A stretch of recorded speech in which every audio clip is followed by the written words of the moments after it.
ఎవడన్నా డబ్బులు మేము అట్ట మీ వాళ్ళలాగా డబ్బులు బల్ల కింద చేతులు పెట్టి నొక్కేయటం మాకు అలవాట? మీకు అలవాటు, మీ పార్టీకి అలవాటు, మీ నాయకుడికి అలవాటు. మీ పార్టీ సిద్ధాంతమే దోపిడీ సిద్ధాంతం, దోచేయటం సిద్ధాంతం.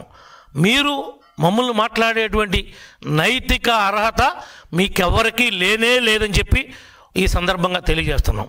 నువ్వేదో అదే మా పార్టీ వాళ్ళకి ఏదైనా అన్యాయం జరుగుతుంటే మేము పలకరించడానికి వస్తే మమ్మల్ని వెళ్ళనీకోకుండా సెక్షన్ 30 ఉందని, ప్రివెంటివ్ అరెస్ట్ కింద 151 ఉందని ఎన్నిసార్లు మమ్మల్ని ఆపారు మీరు?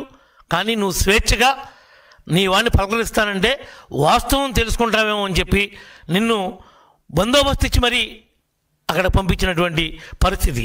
అది కూటమి కాబట్టి నువ్వు రాగలిగావు. అదే మీ గుడ్డోడు పాలిస్తం అయితే రాణిస్తారా అని అడుగుతున్నా. మీరు అట్లా రానిచ్చారా గతంలో అని అడుగుతున్నా. మీకు మీ పొలం కాడ కాపలా, మీ ప్రాణాలకు కాపలా. ఏంటి చంపేస్తారన్నావు? అబ్బాయి చౌదరి జేబులు కొట్టేవాడిని చేపలు దొంగలను చంపుతారా? వాడు జేబులు కొట్టేవాడు, వాడు చేపలు దొంగతనం చేసేవాడు. వాడిని ఎవడు చంపుతాడు? ఒక అబ్బాయి చౌదరి చనిపోతే 100 మంది అబ్బాయి చౌదరులు పుడతారంటున్నావేంటి? సినిమా డైలాగులు చెప్తున్నావేంటి? నాని నీ స్టోరీలు ఎవడంటాడు అనుకుంటున్నావు? ఎవడికి కావాలి నీ స్టోరీలు? అబ్బాయి చౌదరిని వాడు చంపుతాడా? వాడు చంపే అంత మనిషి అసలా? వాడు జేబులు కొడతాడు, చేపలు కొడతాడు. వాడిని ఎవడు చంపుతాడు అసలు? నువ్వు లేనిపోయిన మాటలు 1, 2, 3 పుట్టిస్తున్నావేంటి? వాడికి థ్రెట్ ఉందా? వాడికి థ్రెట్ ఉంటే వాడు తిరగలుగుతాడా? వాడెక్కడో లండన్లో సాఫ్ట్వేరు, అమెరికాలో కంపెనీ. వాడు వలస పక్షిలాగా కొల్లేరులో వస్తూ ఉంటాయి. రకరకాల ఫేమస్ ఉన్నటువంటి పక్షులు మరి ప్రపంచ దేశాల నుంచి కూడా వలసకు వస్తూ ఉంటాయి.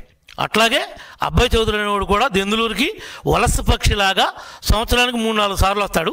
ఒక 5-6 సార్లు ప్రెస్ మీట్ పెడతాడు. ఆడు దారినాడు వెళ్ళిపోతాడు. ఇక్కడ కార్యకర్తలు ఏమైపోయారో, పార్టీ ఏమైపోయిందో ఎవరికీ అనవసరం. మీ పార్టీ ఒక నీరో చక్రవర్తి పార్టీ. మీరు అట్టవాడకపోతే మాత్రం ఏమైంది? నీరో చక్రవర్తిలాగా పిడేలు వాంచుకుంటారు. ఈనాడు ఎవడు మీరు తప్పు చేయకోకుండా జైలుకి వెళ్ళినాడు ఎవడో చెప్పండి? ప్రతివాడు దోపిడీ చేసే జైల్లో ఉన్నాడు. ఇవాళ కాకపోతే రేపైనా మీరందరూ వెళ్ళక తప్పదు. మీరు చేసినటువంటి పాపాలు, ఘోరాలు, నేరాలు ఇంత అంతా కాదు.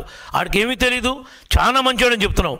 ఇక చూడు, వాడికి నిజంగా తెలియకపోతే వీడు నా పిఏ, వాడిని చూడు ఎట్ట కొట్టేశాడు ఉద్దిపినానికి.